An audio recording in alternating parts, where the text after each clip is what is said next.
Hello friends, welcome in your YouTube channel. अपनी knowledge को बढ़ाने के लिए मेरे पहले जो वीडियोस बने हैं उन्हें ज़रूर देखें और न्यू वीडियोस के लिए सब्सक्राइब करें। ओके, तो आज का जो टॉपिक है वो है उत्तराखंड से संबंधित कुछ ऐतिहासिक तथ्य। ठीक है, देखिए जो कुछ भी हम पढ़ रहे हैं उसकी हिस्ट्री तो होती है ना।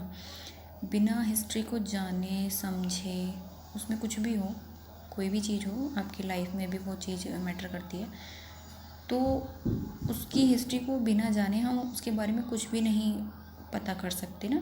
ठीक है, तो ये तो एक स्टडी का टॉपिक है। तो ऐसे ही उत्तराखंड की भी एक हिस्ट्री है जिस पर हम कुछ पॉइंट देखेंगे अभी।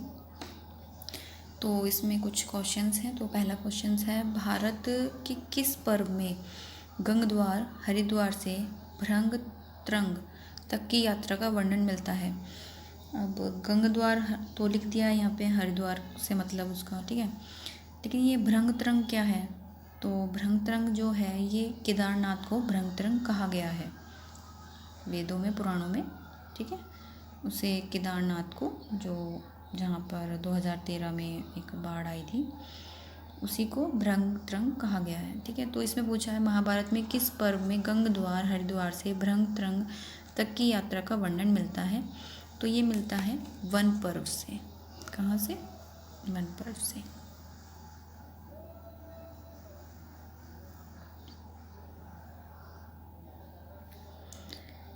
इसमें थोड़ा टाइपिंग की मिस्टेक है। इसमें क्या, सभी में आपको कुछ टाइपिंग मिस्टेक मिलेगी, तो उससे आप परेशान मत होइएगा, क्योंकि मैं जो बोल रही हूँ उस पर ध्यान दीजिए। उत्तराखंड में पाषाण उपकरणों के अवशेष मिले हैं।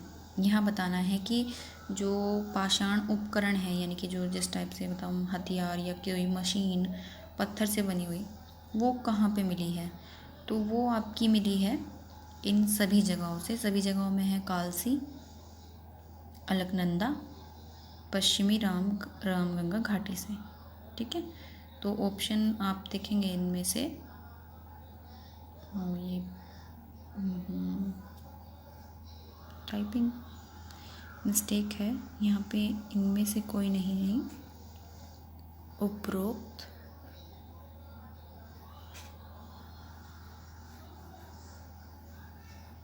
सभी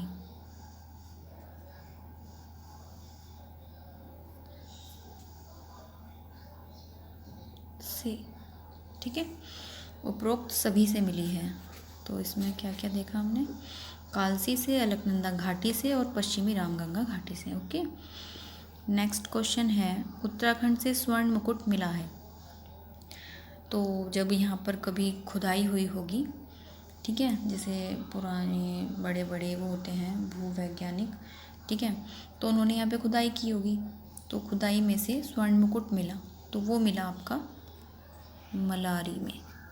ठीक है, नेक्स्ट क्वेश्चन है, उत्तराखंड में 14 नर्तकों का सुंदर शैल चित्र कहाँ से प्राप्त हुआ है? तो वो प्राप्त हुआ है आपका अल्मोड़ा से। ओके,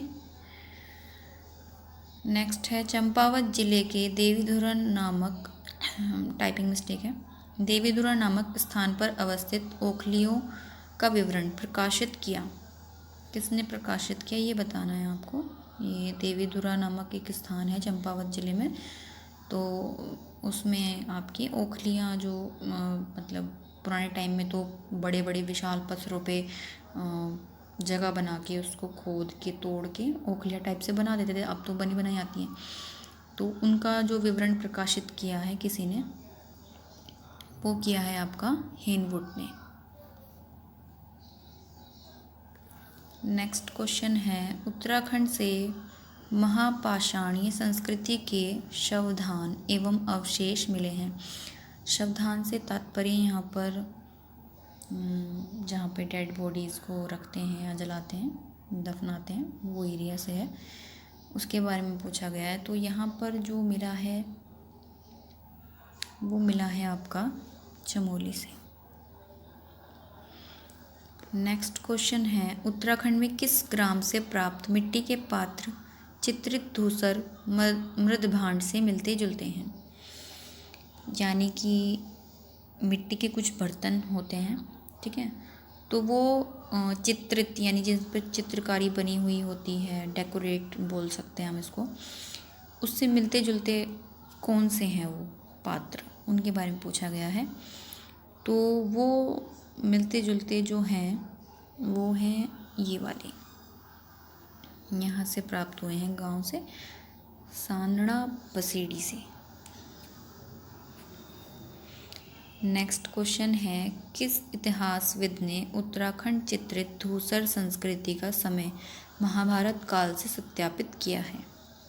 ठीक है, तो जो यहाँ पर अवशेष मिले हैं चित्रित धूसर संस्कृति के, तो उसको किसी एक महान इतिहासविद ने महाभारत काल से सत्यापित किया, यानी उससे मिलता जुलता बताया है या उस टाइम का बताया है।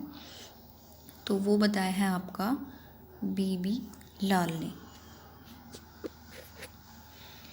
नेक्स्ट क्वेश्चन है, ये आपको पता होगा अगर आप प्रिपरेशन कर रहे हैं तो, टाइम हुआ है आपको प्रिपरेशन करते हुए। तो संसार का प्राचीन ग्रंथ है, तो संसार का प्राचीन ग्रंथ आप बता सकते हैं तो कमेंट्स में बताएं। संसार का प्राचीन ग्रंथ है ऋग्वेद। नेक्स्ट क्वेश्चन है, उत्तराखंड के किस नगर को गेरुए रंग की संस्कृति सभ्यता का नगर कहा गया है? गेरुए रंग की संस्कृति सभ्यता का नगर मीन्स जहाँ पर गेरुए रंग का ज़्यादा इस्तेमाल होता था, तो वो कहा गया है आपका हरिद्वार को। नेक्स्ट क्वेश्चन है, रामायण कालीन बाणासुर की राजधानी अवस्थित है? तो ये है आपकी ज्योतिषपुर में, ठीक है। ज्योतिषपुर का नया नाम अगर आप बताएं कमेंट्स में मेरे को बताएं आप। नेक्स्ट क्वेश्चन है, जोशी मठ का प्राचीन नाम था? देखिए मेरे क्वेश्चन का आंसर यहीं पे मिल गया, तो इसका आंसर है ज्योतिषपुर। नेक्स्ट क्वेश्चन है, उत्तराखंड का विद्या केंद्र कण्वा आश्रम किस नदी के तट पर स्थित है? तो ये है आपका मालिनी नदी के तट पर। नेक्स्ट क्वेश्चन है, पाली भाषा में लिखे बौद्ध ग्रंथों में उत्तराखंड के लिए किस शब्द का प्रयोग हुआ है? पता है तो कमेंट में बताएं। हिमवंत शब्द का प्रयोग हुआ है। स्कंद पुराण में उत्तराखंड के वर्तमान कुमाऊं क्षेत्र के लिए प्रयोग हुआ है, यानी क्या वर्ड शब्द प्रयोग हुआ है कुमाऊं क्षेत्र के लिए? तो वो हुआ है स्कंद पुराण में मानसखंड। केदारखंड जो प्रयोग हुआ है वो गढ़वाल के लिए हुआ है। उत्तराखंड के वर्तमान कुमाऊं क्षेत्र का नाम श्री विष्णु के किस अवतार के कारण पड़ा?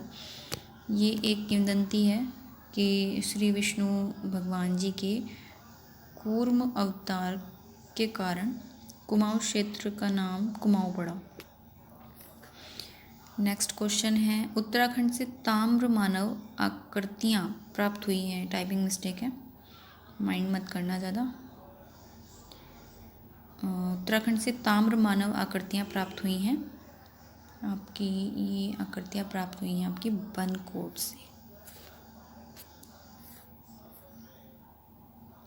नेक्स्ट क्वेश्चन है, किस इतिहासविद ने उत्तराखंड में फड़का-नौली शैलाश्रय की खोज की? ये एक शैलाश्रय है फड़का-नौली, तो इसके बारे में पूछा गया है कि ये किसने खोज की है इसकी? तो ये की है आपकी यशोधर मठपाल ने। नेक्स्ट क्वेश्चन है, पेटशाल ग्राम शैलाश्रय की खोज इतिहासविद यशोधर मठपाल ने किस वर्ष की? अभी फड़का-नौली था, अभी एक ये आया है पेटशाल ग्राम शैलाश्रय, तो ये की थी उन्होंने 1989 ईस्वी में।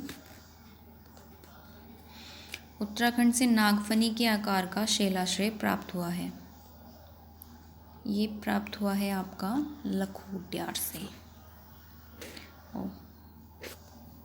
ठीक है, तो थैंक यू गाइज मेरी वीडियो को देखने के लिए, और आई होप आपको वीडियो अच्छी लग रही होगी। मैं आपके लिए आगे और ऐसे ही क्वेश्चंस लेके आती रहूँगी जो इजी रहें आपको टफ़ ना लगे, ऐसा ना लगे कि मतलब उत्तराखंड पढ़ना बहुत ज़्यादा भारी है, ऐसा कुछ नहीं है। आप अगर धीरे धीरे धीरे पढ़ेंगे, समझ कर पढ़ेंगे, तो आप बहुत जल्दी उस पर अपनी एक ग्रिप बना लेंगे। आपको उत्तराखंड टफ़ नहीं लगेगा। और मेरे साथ अगर जुड़े रहेंगे तो मैं आपको वो नॉलेज प्रोवाइड कराऊंगी जिससे मैंने शुरू किया था, क्योंकि मैं ये समझती हूँ कि स्टार्टिंग में तो सभी सेम ही होते हैं ना।